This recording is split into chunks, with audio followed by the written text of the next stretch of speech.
April 8, 1943. RAF Marham, Norfolk. 2:17 hours. The hangar lights flicker like dying candles in the cold. Outside, the wind cuts through the open field, hissing across the aluminum and birch frames of the Mosquito bombers lined up in the dark. Engines still ticking from the last raid, steam curling from exhaust stacks. Inside, Flight Sergeant Arthur Mallory wipes a streak of oil from his face, his fingers trembling slightly, not from exhaustion, but from what he's about to do. He glances over his shoulder. The night shift guard is gone, the last of the ground crew heading for the mess. Only the low hum of generators and the distant crack of a spanner on metal break the silence. Mallory exhales. Now or never. Before him stands Mosquito DZ-592, a sleek, wooden predator with twin Rolls-Royce Merlin engines gleaming beneath the open cowlings. She's flown 6 missions in the past month. 2 crews never made it back. The Luftwaffe's night fighters, Ju-88s and Bf-110s, have grown sharper, faster, deadlier. Every second counts. And tonight, Arthur intends to steal a few back. He kneels beside the port engine and unlatches the carburetor access panel. His eyes move quickly, methodically. He's done this 100 times, but never like this. From his pocket, he pulls a small brass restrictor plug, regulation issued, designed to limit manifold pressure and protect the engine from overboost. Next to it, a hand-machined replacement of his own making, drilled wider by a single millimeter. 1 millimeter, enough to squeeze an extra 250 horsepower for short bursts, if the pilot dares to use it. Enough to turn a narrow escape into survival. Enough to burn the engine to ash if held too long. He looks at it under the lamp. A dangerous little piece of brass. A weapon in its own right. "They'll hang me for this," he mutters. He swaps the plugs, tightens the fitting, and wipes the metal clean with a rag. The modified Merlin will now breathe deeper, harder. It's not in any manual. It's not in any RAF order. It's his. The sound of boots crunching gravel makes him freeze. Mallory's heart jumps to his throat. A figure emerges through the doorway, Flight Lieutenant Hugh McAllister, DZ-592's pilot. 24 years old, sharp-eyed, and as superstitious as they come. "Mallory? You're still here?" McAllister frowns. "We're not scheduled till dawn." Mallory forces a smile, closing the cowl. "Just tightening the mixture controls, sir. She was running a bit lean last flight." McAllister nods, trusting. "Good man. Keep her sweet, eh? These crates keep us alive." As the pilot walks off, Mallory feels a knot tighten in his stomach. He's lying to his commanding officer, and worse, putting him at risk. But the memory of the last wreck still haunts him, a Mosquito diving in flames, tracer rounds ripping through its belly, a radio call cut short by static. He couldn't fix that then. But maybe, just maybe, he can fix this. He wipes his hands, gathers his tools, and closes the engine cowl. The Merlin looks innocent again, just another aircraft, ready for another raid. But beneath its polished exterior lies an unapproved edge, a secret waiting to roar. Outside, the wind howls across the tarmac. The first hints of dawn glimmer beyond the eastern fields. Mallory walks away without looking back, his boots echoing in the empty hangar. Tomorrow, DZ-592 will take to the skies, and Arthur Mallory's illegal trick will change the course of Mosquito missions forever. April 9, 1943. 5:42 hours. RAF Marham Airfield, England. Dawn breaks through a slate-gray sky. Frost glitters on the Mosquito's wings as crews move like ghosts through the morning chill, groundmen shouting over the whine of turning propellers, the smell of oil and glycol thick in the air. DZ-592 stands second in line, her twin Merlins growling softly as they warm. Flight Lieutenant Hugh McAllister climbs into the cockpit, his navigator, Sergeant Tom Lister, following close behind. Mallory watches from the tarmac, hands buried deep in his pockets. He can feel the vibration of the engines through his boots. He knows what's inside those engines, and what could happen if McAllister opens the throttles too far. The squadron commander, Group Captain Charles Denton, strides past, his greatcoat snapping in the wind. Marham flight, airborne in 2 minutes. Operation Candlelight is a go. Targets are the railway sidings at Amiens. Expect light flak. Godspeed, gentlemen. Engines rev, chocks pull away. The first Mosquito surges forward, wheels spitting mud, climbing into the pale sky. DZ-592 follows, elegant, sleek, her twin Merlins howling in unison. Mallory watches until she becomes a silver cross against the clouds. Then he waits. Over the English Channel, 7:01 hours. McAllister pushes the throttles forward, feeling the Mosquito surge beneath him. The sky is smooth, the air thin and biting. The gauges flicker. Airspeed, 310 knots. Altitude, 12,000 feet. Navigator, check bearing to Amiens. 2 minutes to target. Flak zones ahead. McAllister grins. Let's give them a surprise. He eases the throttle forward past the red line. The Merlin engines snarl, and suddenly, the aircraft leaps. The needle jumps to 360 knots. Lister looks up from his map. What the hell did you just do? Nothing, she didn't want me to, McAllister says, eyes wide. The vibration is clean, the power smooth, but the speed is wrong. Too much. He checks the gauges again. Manifold pressure is higher than he's ever seen. They streak through cloud, bursting into sunlight. Ahead, the French countryside slides beneath them like a map. The flak bursts late, behind them, because the gunners can't track a target moving this fast. In a flash, they're over the sidings. McAllister dives, releases the bombs, and pulls up, hard. The Mosquito claws into the sky, engines screaming but steady. No smoke. No flutter. No stall. Lister, did we just outrun the flak? Lister laughs in disbelief. We outran everything. RAF Marham, 9:23 hours. Mallory stands beside the hangar as DZ-592 touches down. The Mosquito rolls to a halt, props spinning down. McAllister jumps from the cockpit, helmet still on, grinning like a man who's seen a miracle. Mallory, he shouts over the noise. What did you do to her? Mallory blinks. Sir. She flew like the devil was behind her. No overheat, no knock, just power. We left the Jerrys choking on our dust. Mallory forces a laugh. Must have been the air density this morning, sir. Cooler temps. McAllister slaps him on the shoulder. Well, keep whatever you did. She's a bloody rocket ship now.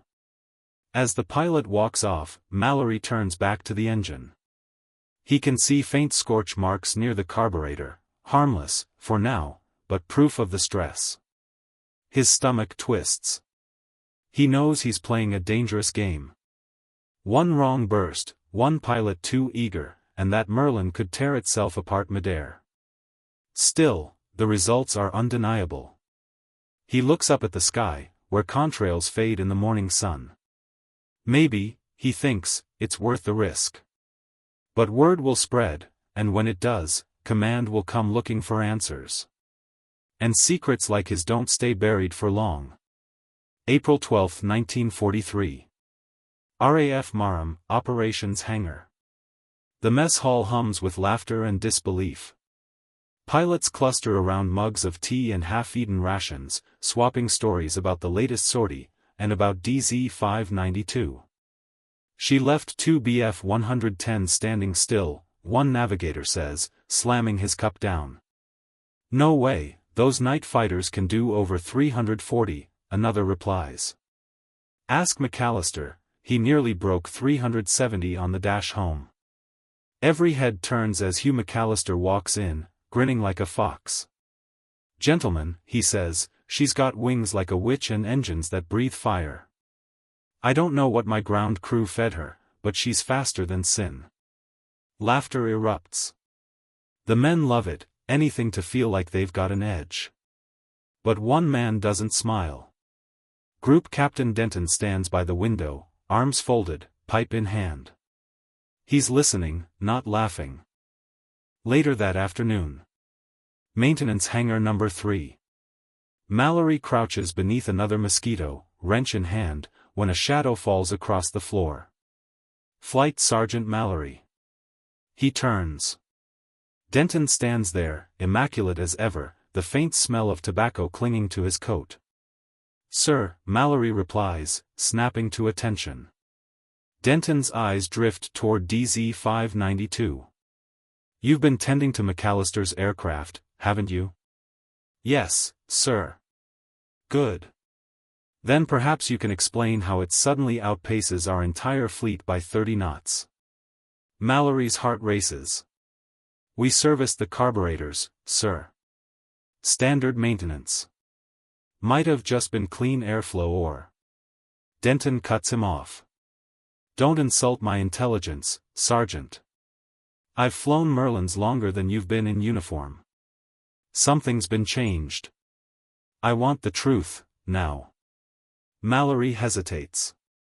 His hands tremble slightly on the wrench. "With respect, sir. I can't explain it." Denton studies him for a long, quiet moment. Then, without another word, he turns and leaves. Mallory exhales slowly, sweat beading on his brow. He knows what that look means. Command suspicion is growing, and once the engineers start tearing through the engines, they'll find his little trick.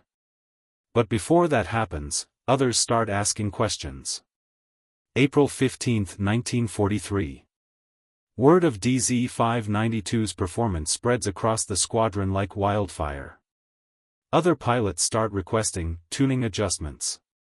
Some even bribe mechanics with cigarettes and rationed whiskey. Mallory refuses, at first. He knows the risk. But one night, he finds himself staring at an empty bunk across the barracks, Flight Sergeant Connors, killed when his Mosquito couldn't climb fast enough to evade a German night fighter. The next morning, Mallory's resolve cracks. By dawn, 3 more aircraft roll out of Hangar Number 3, each fitted with his modified restrictors, hidden beneath layers of regulation plating. He tells himself it's mercy. He tells himself it's math, a few extra seconds of power for men who need it most. But deep down, he knows it's mutiny in all but name. April 19, 1943. Over the Ruhr Valley, Germany. Night. The Mosquitoes thunder through flak bursts, their bomb bays empty after a precision strike on rail junctions near Essen. A Bf-110 creeps up behind one, DZ-601, its radar locking on, cannon shells flashing through the dark. The British pilot slams the throttles forward. For a heartbeat, nothing, then the Merlin engines roar, the Mosquito surging ahead like a slingshot released. The tracer fire fades behind them. "Bloody hell," the navigator yells. "Where'd that come from?" The pilot just laughs. "Maram magic, old boy." They return home untouched. By morning, every crew on base is whispering about Maram magic, a mystery upgrade, a hidden edge. Command can't trace it, but the results are undeniable: fewer losses, faster returns, higher morale. And yet, every time Mallory walks the hangar floor, he feels a shadow over his shoulder. He knows how long Merlin engines can take that kind of strain. He knows one bad flight could expose everything. And with every success, the danger only grows. Because someone, somewhere, is bound to ask the question that could ruin him. What happens when it fails? May 2, 1943. RAF Maram, night. The airfield sleeps under a low fog. A crescent moon hangs above the hangars like a sliver of steel. The latest sortie has just returned, 12 Mosquitoes, engine sputtering and ticking as they cool. Mallory stands alone beside DZ-601, his breath visible in the cold. The aircraft's port engine is scorched black along the manifold. The cowling is blistered. The crew survived, barely. He kneels, running his hand along the metal. Beneath his fingers, he can feel the heat still radiating from the overworked Merlin. The brass restrictor did its job, too well. A sound behind him, boots crunching gravel. It's McAllister. His face is pale, his flying jacket streaked with oil. Arthur, what the hell's happening to the engines? Mallory doesn't answer. McAllister continues, voice sharp. 3 planes nearly blew themselves apart tonight. Whatever trick you've been running, it's coming apart. Mallory rises slowly, his jaw tight. You'd be dead without it, sir. Every one of you would. The words hang between them. McAllister's anger fades into something else, guilt, maybe. You mean to tell me you've been tampering with the boost restrictors? Mallory nods once. Just a hair. Gave you a little more kick to get clear of the flak. The pilot's eyes widen. That's completely against spec. You could be court-martialed for that. Mallory looks away. Better me in chains than you in a coffin. Silence. Somewhere in the distance, a Mosquito's engine backfires. McAllister exhales, rubbing his temples. If Denton finds out. He already suspects, Mallory says quietly. It's only a matter of time before engineering pulls a unit apart and sees the difference. McAllister steps closer. Then you'd better pray these birds hold together until they do. Because if one goes down with that mod installed, they'll pin every body on you. Mallory stares at the dark runway. I know. May 5, 1943. Over Belgium, 20,000 feet. Another raid. Operation Thornapple, a strike on locomotive factories near Liège. The squadron races across the night sky, formation tight, contrails ghosting in the moonlight. Midway to target, the Luftwaffe comes. A pack of Ju-88 night fighters, radar-guided, fast, and patient. McAllister spots the flashes first. Bandits, port side. DZ-592 jerks into a dive, engine screaming. The modified Merlin surge, boost pressure climbing beyond safety limits. The Mosquito rockets downward, tearing through cloud. Behind him, another Mosquito, DZ-604, tries to follow. But its left engine coughs, flames spitting from the cowling. Mayday! Mayday! Engine's gone. Can't hold altitude. McAllister watches in horror as the aircraft rolls, nose dips, and disappears into cloud. Nothing but static follows. RAF Marham, next morning. Denton's office door slams open. Mallory stands at attention, grease still under his nails. Denton's voice is cold as iron. Flight Sergeant, the wreckage of DZ-604 was found near Bruges. Both men dead. Engine failure. Mallory says nothing. The group captain leans forward. Tell me, is there anything you'd like to confess before engineering tears down those engines? A long pause. Mallory's hands clench behind his back. No, sir, he lies. Denton studies him, silent, unmoving, then finally says, you'll stay on maintenance suspension until further notice. Effective immediately. Mallory salutes stiffly and turns to leave. Outside, the sun is bright, the air alive with the sound of Merlins warming up for another raid. His aircraft, his secret, still flying.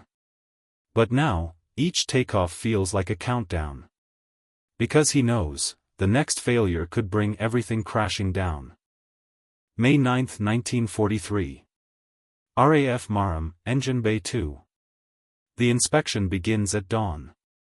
The engineers arrive with clipboards and calipers, their white coveralls spotless, their expressions severe. RAF intelligence officers stand nearby, watching every move.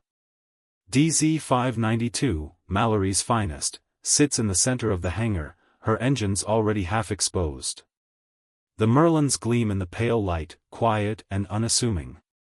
Mallory stands to one side, stripped of rank insignia pending inquiry. McAllister watches from across the room, restless.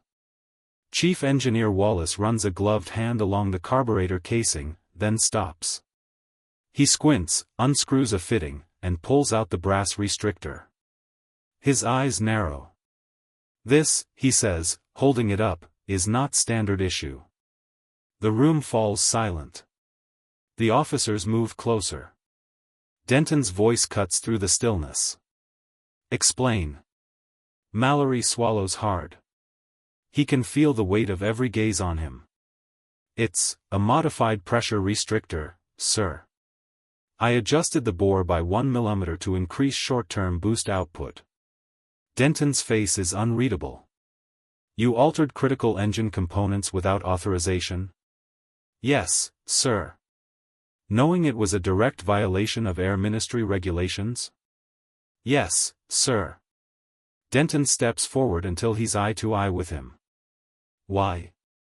Mallory's voice breaks, but only slightly. "Because every night we were losing men. Good men. The Jerrys kept closing the gap. Our birds couldn't outrun them anymore.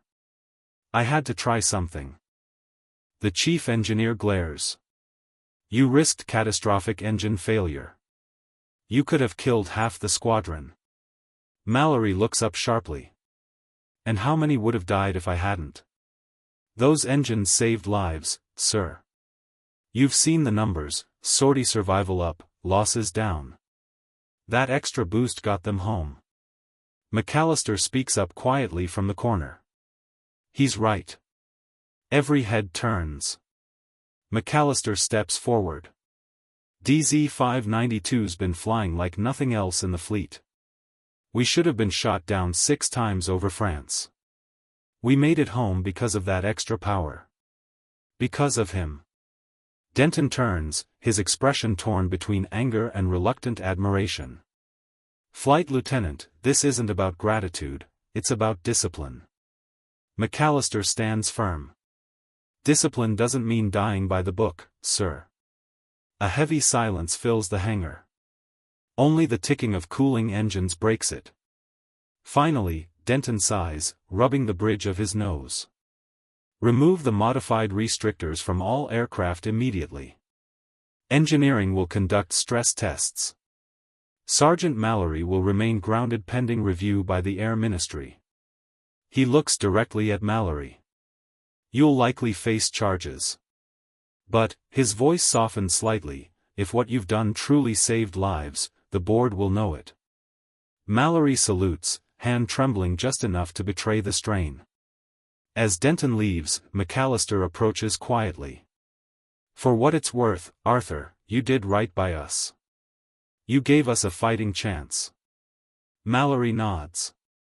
"I just wish I could have done it without killing anyone along the way." McAllister puts a hand on his shoulder. "War doesn't give us that choice." May 20, 1943. London, Air Ministry Technical Division. Weeks later, engineers run full tests on Mallory's modification. The results astonish them. The boost provides a measurable increase in climb rate and dash speed, over 25 knots at medium altitude, with manageable risk under controlled use. An experimental order is issued, temporary overboost authorization for emergency evasion only. The illegal trick becomes doctrine, quietly rebranded as a field discovery. Mallory's name never appears on the papers. His file lists him as reassigned to maintenance oversight, no mention of disciplinary action. June 1, 1943. RAF Marham, sunrise. Mallory stands at the edge of the runway, toolbox in hand, watching a formation of mosquitoes roar into the morning sky.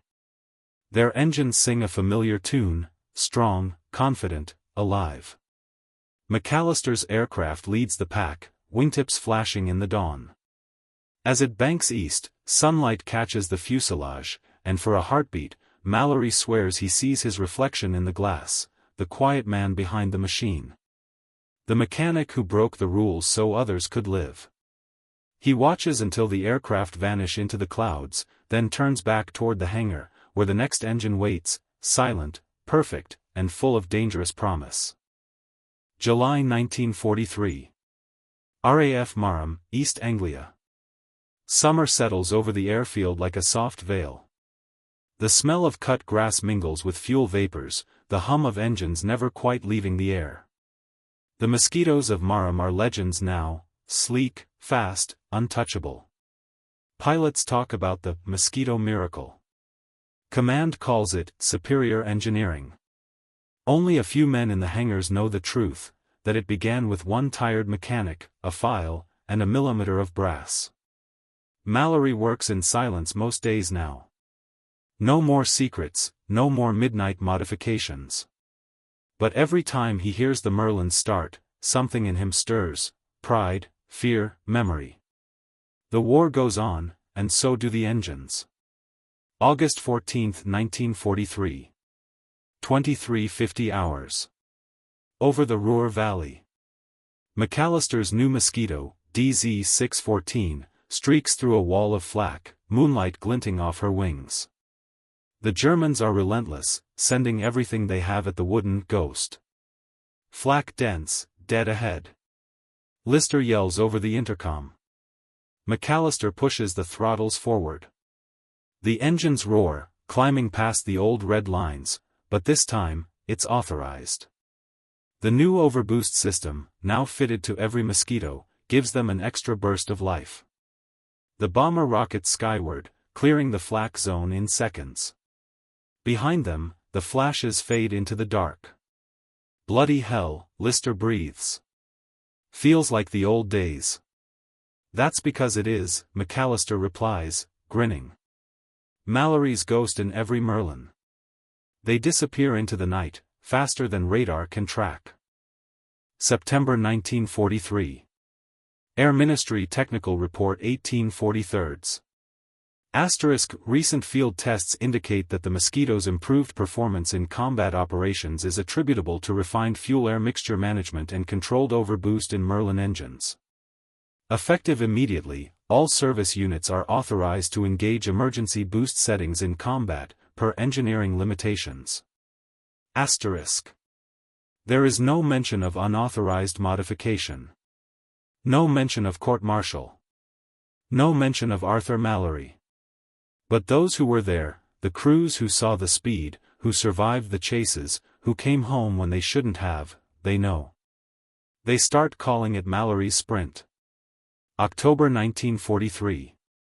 RAF Marham, Hangar 3. Mallory sits on a crate, smoking a cigarette, watching young mechanics bustle around the latest arrivals, new Mosquitoes fresh from the factory, already fitted with the official boost system. A junior mechanic, barely out of training, asks him, "Sir, is it true the overboost came from field work?